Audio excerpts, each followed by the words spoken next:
내가 안 잊어버리고 있는 일은 모든 일에 대해서 한 가지 이것이 옳다, 내가 해야지 되겠다 하는 것은 아마 똑같을게요. 책을 얼마나 귀중하니 아는지, 책이 도락구로 이렇게 방 안으로 한나된 책을 소풍 1년에 봄오고 가을오고 소풍을 쏘이는데 상자도 심부름도 못하게 해요. 옆에서 같이 산 사람이 있어도 옆에서 못하게 합니다. 아따 참 무섭대요. 책을 귀중하니 아는 거. 그냥 책을 하나 드는데 보면 손이 벌벌벌벌 떨려요. 이렇게 그냥 이렇게 참 뭐라고 말을 할 수가 없습니다. 이렇게 귀중하니 그냥 이렇게 책을 받들어요. 그런데 이 책을 보실 때도 아주 그냥 정성스럽게 한 장 한 장을 그렇게 정성이 어린 생각에서 그렇게 책장을 넘기지, 되는 대로 그냥 이렇게 넘기는 것은 그냥 꿈에라도 없습니다. 그런데 책은 안 빌려줘요.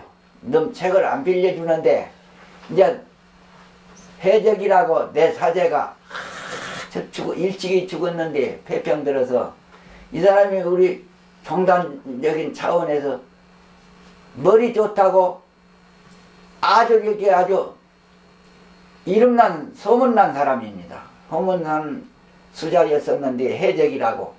자운스님도 그냥 놀래요. 해적이 말만 하면. 어떻게 그렇게 머리가 좋냐고.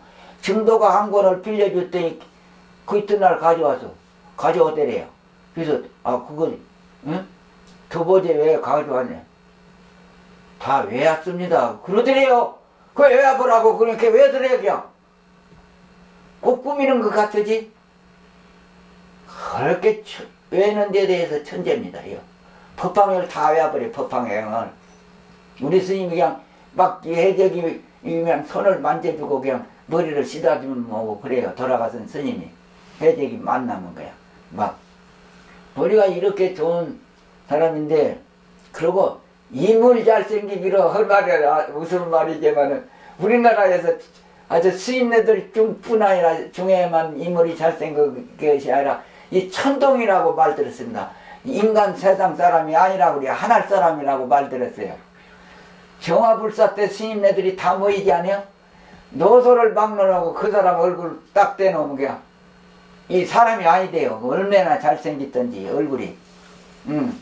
그렇게 인물도 잘생기고 재주가 천재인 사람인데, 한산시를 일본 말로 된 한산시를 빌려보러 왔어. 내가 여기 안정사 토굴에서 살 때게 내 사제인데, 그래가지고 스님께서 어찌 그 사람은 귀엽게 보고 한산시를 빌려주더라고 말이야. 일본 책을 빌려주고 나서 그 책만 형사가 도둑놈 잡는 것 같지만 그 주인만 자꾸 살펴봤던 모양이요. 책이 그 하도 귀중하니 아는 어른이라 나서. 그래가지고 해적이가 책을 요리 손에다 꾸밀어가지고 요리 등긴 게 가방 잠자리 잡으러 갔는데 이걸 뒤로 가서 탁 뺏어가지고 너는 이 자식 책 볼 짝이 없다고 없어져 버라고. 아따 혼나고 가버려서 그냥. 아따 참 여러 가지 말이 많이 쓴다. 그 책을 귀중하니 하는 데 대해서요. 아따 이렇게 참 책을 귀중하니 하신 분이기 때문에 그렇게 그 복력으로 전 세상에도 이런 책을 그 귀중하니 하시기 때문에 그렇게 아는 것이 바다와 같이 많은 어른이 되었구나. 이 생각을 아니 할 수가 없었습니다. 나는 얘가 그냥 뼈가 되어버렸어요. 인과가 허사가 아니라고 하는데 참 스님께서는 전생에 저 책을 저렇게 규중원이 저렇게 하셨기 때문에 박식은 어른이 되었구나. 동시에 다른 일도 이것이 옳다 하는 일에 대해서는 저렇게 책을 정성스럽게 간수하는 것 같이럼 할 뿐이었다. 그렇게 하고 그 스님께서는 적은 장사는 안 해요. 큰 장사만 어제 작은 것은 넘보고 하라고 스님께서는 이렇게 평소에 그렇게 사람 상대도 안 해주고 잘 또 어디 참 술타 해가지고 옷이라고 하는 것은 그만두고 자신이 내가 청어지 초청 안 한디라도 자신이 왕래하고 또 초청한다고 해가지고 가시고 또 책임자니까 책임감을 지키기 위해서 내가 그거 참석해야겠다. 참 이 보통 인간이나 스님 노릇 하는 것을 초월한 스님이에요. 그런 법도를 다 그냥 초월해 가지고 살았었어요. 평생을. 그리고 내가 이제 말할 일은 돈을 평생에 만지든 안 했습니다. 그건 내가 알고 있는데. 예. 돈을 평생에 손으로 만지들 안 하고 그렇게 평생을 지냈었고 차를 타러 갈 때도 누구 보고 같이 데리고 가서 같이 차표 타라고 이제 한자 가서 돈을 못 만지니까 한자 못 가시오. 차 타러 갈 때는 누구 꼭 같이 가서 차표 타라고 그러지. 그러시고 그러고 이제 누대기 그 올해 입으신 몇십 년 된 누대기를 이제 평생에 그렇게 돌아가실 때까지라도 그렇게 변함이 없이 가지고 꾸준히 누디기 생활을 하셨다는 것 내가 이제 생각에 남고 이제 모든 이제 생활은 가난한 것부터 배워라고 이런 말씀하시고 그러니까 참 청백가풍을 지키는 부처님이나 조사가풍을 그대로 댕기시고 가셨어요.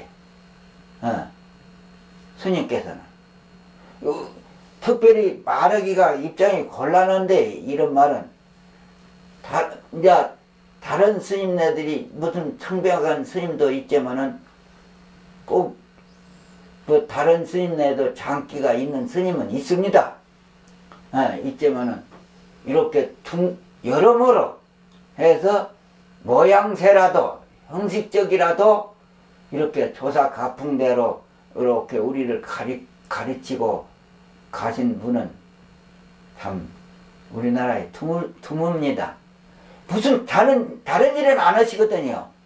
공부 안 나 하는 것만 주장을 하시고 무슨 글을 써주나 넘을 무슨 이제 그야말로 어떤 스님네들은 이제 참 박식어기 땀으로 침도 놔주고 할 말이 아니라 막 여러 가지를 막 중생을 위해서 그런 법도 때에 따라서는 필요할 때도 있겠지만은 스님은 일양이 말이야 어디 하래 살다 죽더라도 공부만 하다가 죽는 것이 우리 사람은 받아온 보람이지 다른 일은 없다. 그러니까 나는 항상 누구한테든지 가르칠 때에 좀 깜짝할 사이라도 참모습을 내가 발견하고 가는 일이 나의 할 일이지 다른 것은 다 죄 짓는 일이다. 그러니까 그 신문기자들이 와서 인터뷰 할 때는 스님은 무슨 다른 일은 다 망가져도 좋으니까 오늘 죽어도 좋으니까 이 공부만 하라고 그렇게만 항상 가르치고 이렇게 우리 한국에 그렇게 전파가 되어갖고 있는데 그렇게 그거에 대해서 말 좀 해달라고 그런 말 많이 인터뷰에 나와요. 이 신인가풍도 그것밖에 없어요. 그래서 나는 내가 하고 싶은 대로 못하는 것이 4가지 있어요. 당자 안 드리려는 생각 하나 내가 가졌고 스님 노릇 하면서 내가 절한 절 안 맞들라는 생각 하나. 또 내가 내 갈 길 갈 줄 아는 지식이 있는 이후에는 내가 숨어서 공부해야겠다. 대중체에 안 살고. 그 세 가지를 딱 내가 아주 내 결정은 바가 있는데 하나도 그거 세 가지대로 안 됐어요. 세 가지가. 그것이 지금 유감이요. 내가 너미 나보고 말해달라고만. 세 가지 꼭 이것이 중간에서 생겨난 것이 아니라 처음에부터 이런 결심을 했지만은 사람이 시원치 않으니까 그 다 탈선되어 가지고 하나도 내 맘대로 안 되었어요. 선생님 한 시간 넘어 장시간 감사합니다.